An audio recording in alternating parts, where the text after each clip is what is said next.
Ashamaa akkam jirtu fayyaa keessanii nagaa kooti gooftaa kooti faagalatu hordoftoota eebbaaf beekoor an jirtanii hundi keessanuu eebbuun koo hospitaala galtee jirti adaraa isatti amantaniin kadhannaan keessan na barbaachisaa akka kadhannaadhaan na bira dhaabbattanii baay'ee dhukkubsattee jirti kun hospitaala jirra baanii kadhataa fi jira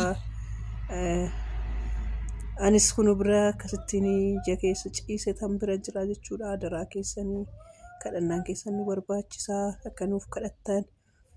siniin jedha daraadha kuni adaraa imaana siniin jedha akka qaqqaaluu tokko babbareedu tokko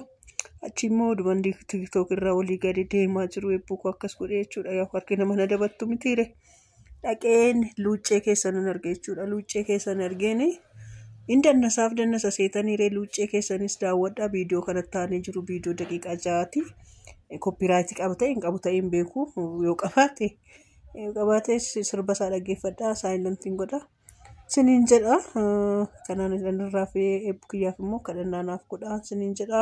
isinan jaaladha isinan kabajaa warroonni subscribe godhaa jirtan warroonni na jajjabeessartan warroonni yaada gaarii na barreessartan waaqayyo koo sinaa eebbisuu eebbifamaa siniin jedha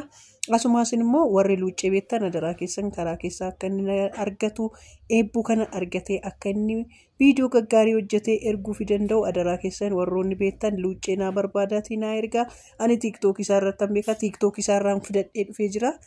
yoonni na kassasis kalmatti agarsiisa jechuudha ijoollee kiyyaa annaa kanan siniin jedha akka